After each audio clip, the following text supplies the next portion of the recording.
Okay then, hi guys, my name is Alex, and today we're going to be talking about Machiavelli's The Prince.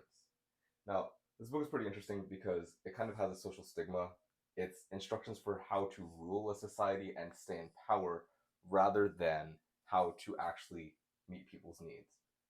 But there's still something we can learn from society about it, right? Which is how do you stably stay in power? So let me give you some background on the book first. This was written for the Medici, which are a ruling Italian family kind of at the height of the Renaissance in Italy. Um, and this is pretty interesting because Machiavelli's in a place where he's just moved back to Florence, and it's important for him to get a position as a political advisor because that's what he's good at. So the book begins with a praise for His Majesty Lorenzo di Piero di Magnifico or whatever. But the point is that he's very much patting these guys on the back and being like, "Hey, you guys are so great at your job. You're so magnificent. Just give me a position, and I can prove to you even more how magnificent you are."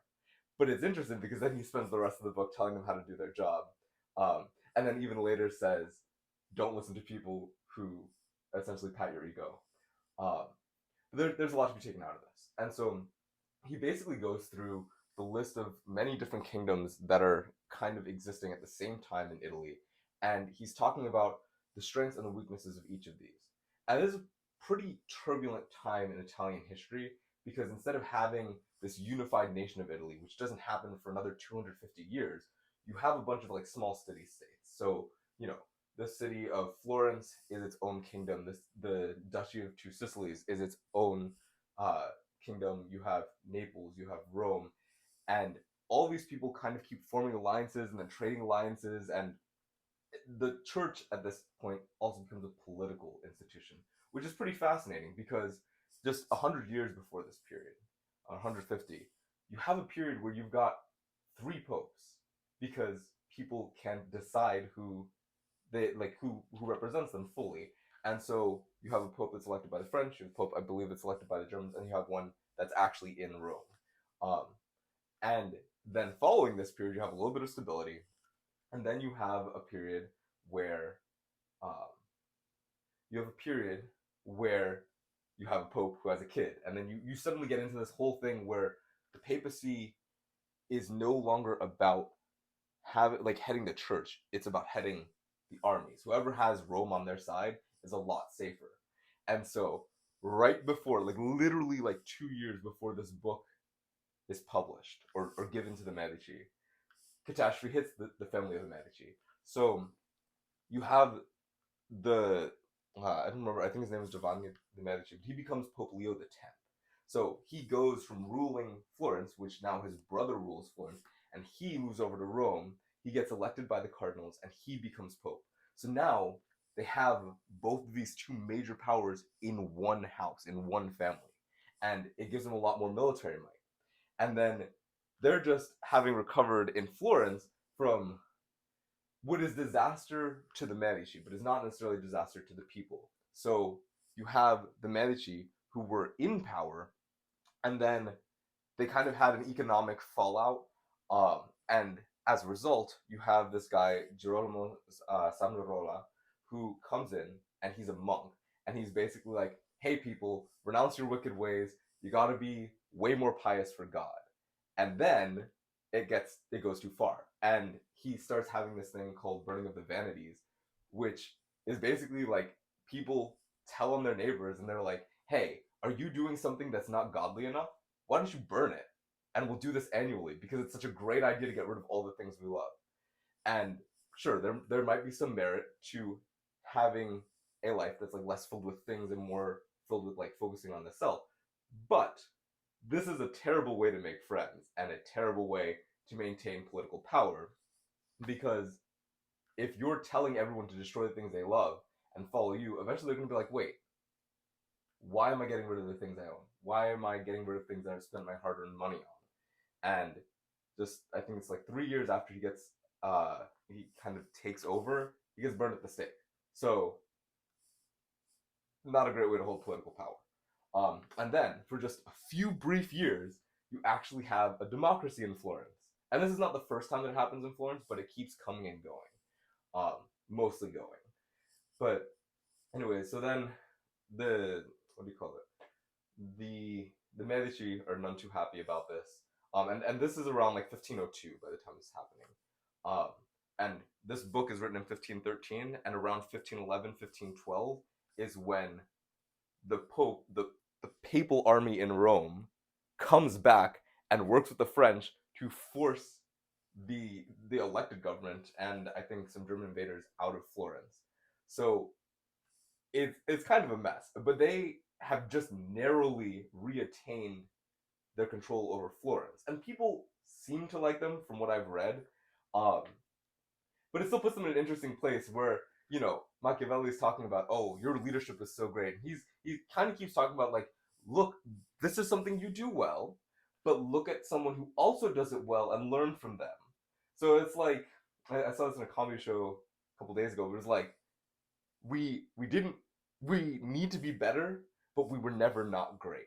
Which is I guess the new Nicolas Cage movie. Point being, um, yeah, he's basically like, you do need to improve, but I cannot be beheaded for saying something out of place. So then he goes and kind of enumerates the different ways of doing that. But the beautiful thing about this book is that it is a difficult read for only being like less than 100 pages, but it is very, very systematic. So he talks about the prince that he talks about is just any ruler. And he breaks it down at the beginning. He's like, these are the types of rulers. You have people who earn their leadership by whatever means, or people are handed their leadership. And so people who are handed their leadership might be someone who, like, their parents were leaders and then they just got handed the kingdom. And we're mostly talking about monarchies. Even when they're talking about electing people, there's always a dynasty, there's always a monarchy going on, and this is nothing new to history. Uh, but yeah, so you have him break that down. You've inherited the kingdom, which kind of has happened for these Medici, except they did just win a war to bring it back. The Medici have been ruling Florence for over 100 years at this point. So, and just to throw it in there, to give you an idea of where this is in history, this is like 10 years, 20 years after people first arrive in the Americas from Europe. This is around the same, like 20 years after people first go south around the Cape of Good Hope at the bottom of Africa to discover a trade route to Asia that isn't land based.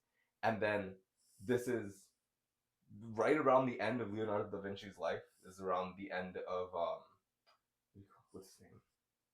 Leonardo da Vinci, Raffaello's life, like literally the Ninja Turtles, right? Um, the only person who actually like lives past this period to really witness the death of the Renaissance is Michelangelo, which he'll be for another video. Um, if you can't tell, I like this period a lot, and it's because I'm writing a play on it, and we will also talk about that more later. But yeah, the prince.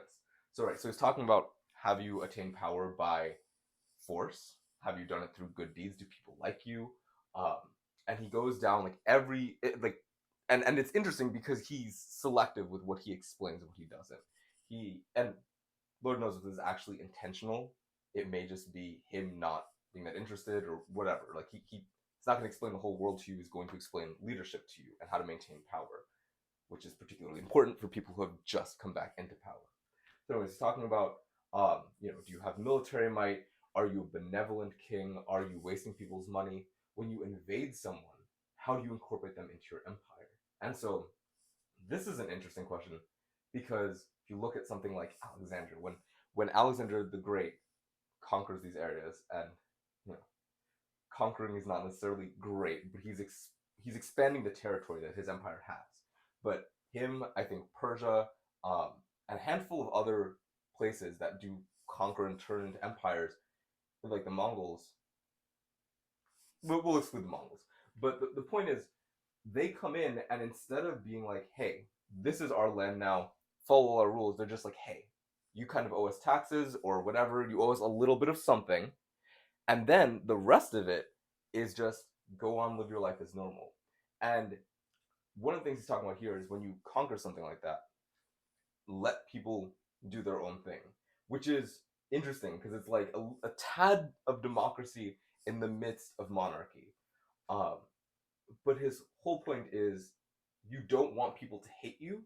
And then he goes on later to say that it is better to be feared than to be loved, which is something that it's not the first time we've heard that phrase. And it's interesting because when you actually read the original text, there's like a little bit more to that, um, which is like him giving examples of like fear is people not just fearing you, but like fearing your power, fearing your advance, but it's also unstable sometimes because you have this issue where if they're too afraid of you, but they really don't like you, and that dislike of you overpowers their fear, you have a bloody revolution. And if you're a leader, you don't want that.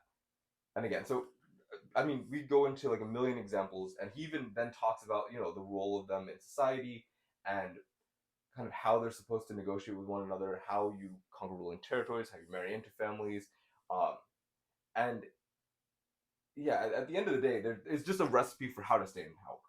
But there is more to the story, which is what do we do with this knowledge, right? So we live in a democracy. If you live in America or plenty of other countries, um, and there's still issues with our democracy. That's kind of the whole thing with why we can't agree, and we probably will never agree. But throughout the lifespan of America's democracy, which is mostly what I'll be speaking about because that's what I've lived and that's what I've experienced, is we've had almost 250 years now, and we find that democracy is like, yeah, people can vote, but then it's like, oh wait, there's issues getting to the polls, right? And that's post civil rights. But if you go back even further, it's like, oh yeah, everyone can vote, but not women. Everyone can vote, but not African Americans and women or slaves. And then you go even further back, and it's like, okay, these people aren't even considered people; they're considered property. And so, for us to be sometimes like we need to go back to this time. There's another element of that, which is there's things that come with it, right? If we want to go back to a greater America, whatever that looks like, a greater whatever country you're in, you take the good elements and you mix them with a projection for the future. If you are just going back in time, then you're regressing. And it's important for us as a society to move on because we're not the people that we were back then. Those are our grandparents, those are our great grandparents, those are great great grandparents. There's a reason that we never agree fully with our grandparents or with our great grandparents. And it's because we live different lives, right? So, in the midst of that, we need to be choosing where to go. And it helps you keep an eye out for leaders who are doing these things, right? Are they pampering you to get your vote, which is something that happened when people would come off the boats, like new immigrants to Ellis Island, would literally have people go stand there and be like, hey, we'll give you stuff, just make sure you vote for this candidate. And in some ways, that's how mafia leaders stayed in power in New York. So there's so many different ways that you can be part of like a gotcha scam, but there's also many ways that you can identify who's actually on your side, right? And something that we've seen this with Hitler too, and plenty of other like, leaders, is this idea of spread like don't be consistent with your truth, and eventually, and this is like a hallmark of dystopian novels, right? Because we look at something like 1984, and people are like, oh, that's not happening now, but one of the biggest issues with 1984 is not necessarily what you're not allowed to do physically, it's what you're not allowed to think. And enforcement of an idea, it doesn't necessarily come from being told you're not allowed to think this, but the concept of like double think or something like that, where you constantly have to correct your thoughts to accommodate new knowledge that didn't fit in before, makes you live in a world that doesn't exist consistently. So you're in a place where today it's Tuesday and tomorrow should be Wednesday, but then when tomorrow comes, someone tells you it's actually Thursday. And they do this every day for years, and eventually you don't even know the days of the week anymore. What's the order?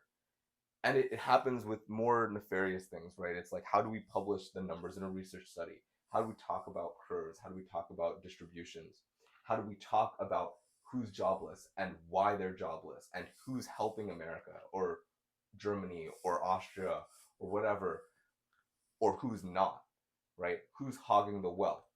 And you can be convinced pretty easily to think, hey, the argument I'm hearing, right? Like we identify with humans. That's a fundamentally human thing.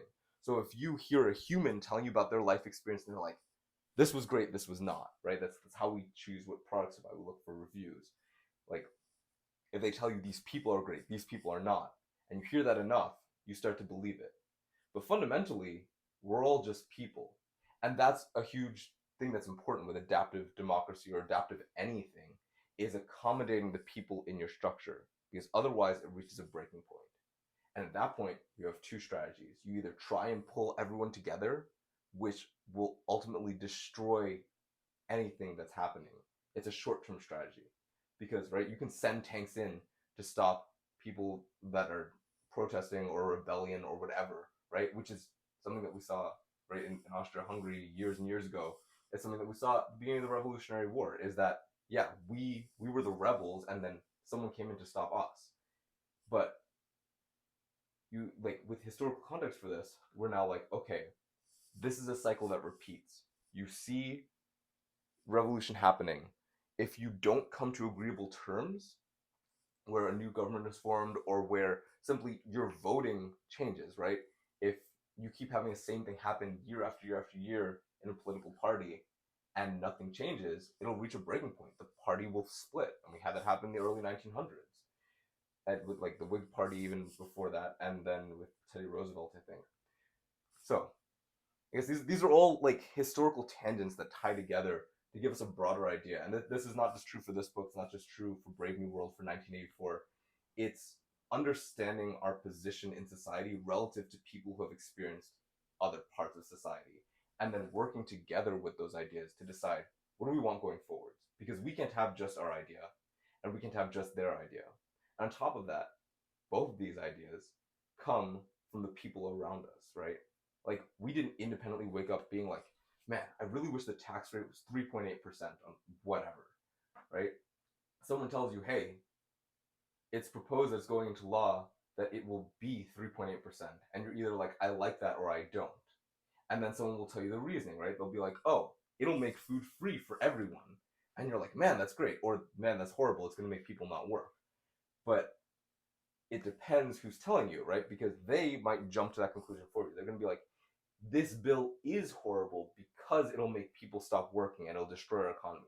Or someone might say to you, hey, this is going to end poverty because it's going to alleviate hunger, because it's free food. And it depends which end you get, right? But the difference between the first thing I said and then telling you, hey, this is what's happening and why, is now you're not allowed to come to that conclusion for yourself necessarily. And you can, but it's not easy. Right, for that kind of work, you have to be consuming news sources constantly of different types. You have to be talking to people about these ideas. You have to do your research. And so ultimately, we have to ask ourselves the question, what is society made out of? How does it work? And then what are we going to do about it? And that comes back to this, right? Because in America right now, and in many other countries, we see this thing that I've described to you with like news and information.